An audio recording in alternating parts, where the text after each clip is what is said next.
시청자 여러분 안녕하십니까? 김동수입니다. 박지원 더불어민주당 의원은 30일 김건희 여사 의혹과 관련해 대통령과 여사 둘 다 정신 차리지 않으면 불행해진다고 비판했습니다. 무엇을 정신 차리라는 얘기입니까?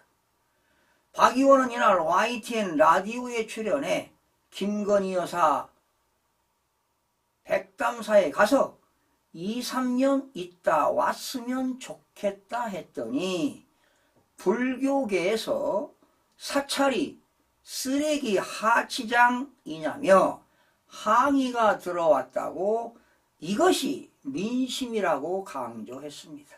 참 기가 차네요. 박 의원은 사찰도 받아주지 않는다고 하면 어디로 가야 하냐고 물었더니 큰 집이라고 하더라며 지난 주말 윤석열 퇴진운동 집회가 곳곳에서 일어나고 있는 등 민심이 들끓고 있는데 나라가 이렇게 가면 안 된다고 말했습니다. 박 의원님, 진정으로 국가를 생각하신다면 이런 말씀하시면 안 되죠.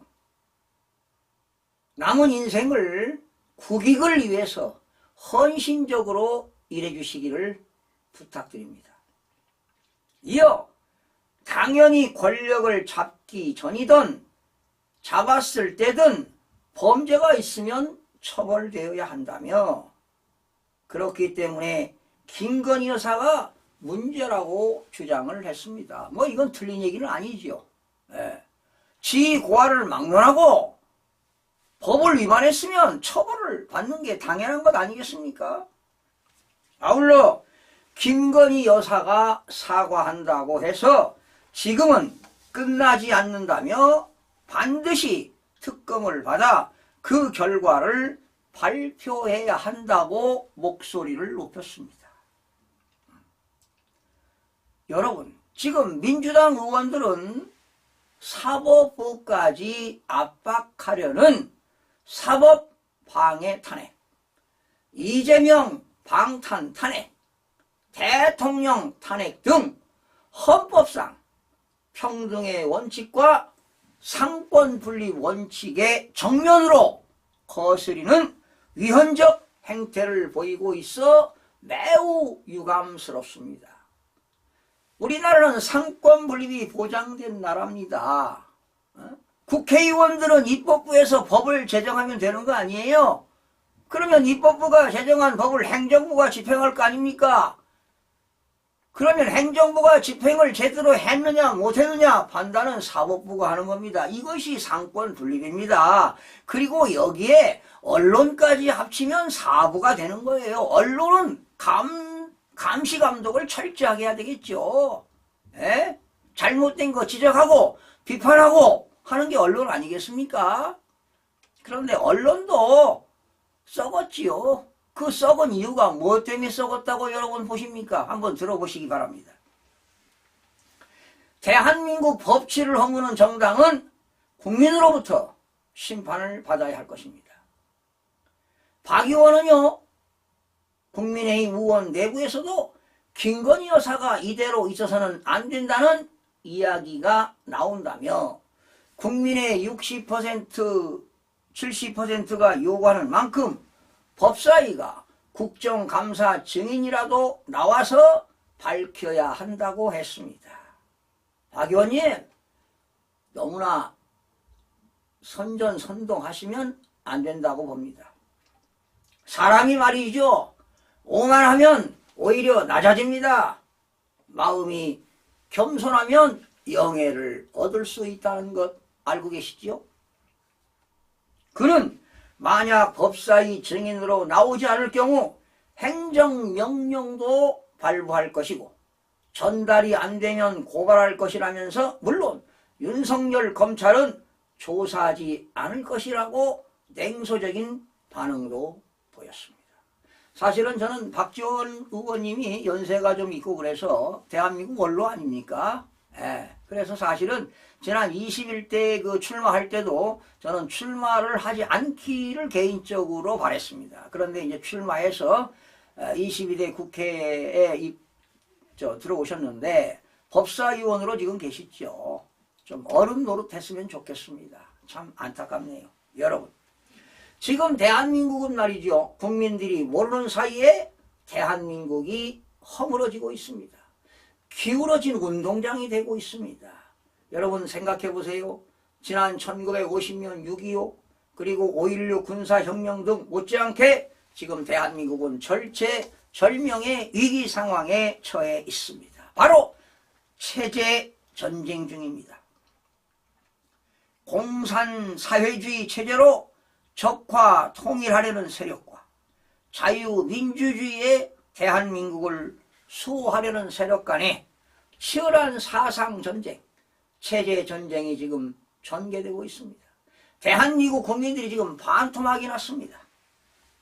여러분, 여를 지지하든 야를 지지하든 간에 국민이 정치에 깊숙이 관심을 가질 필요가 있다고 봅니다.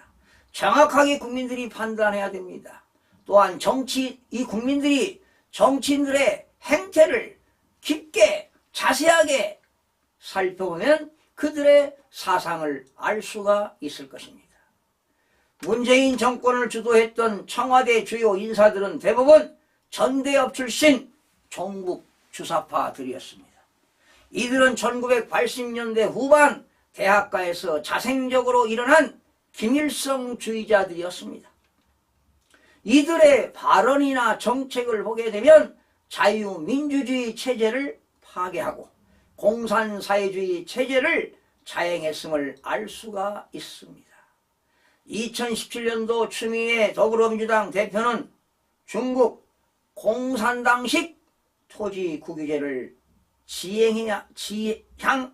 지향한다고 말한 바 있습니다.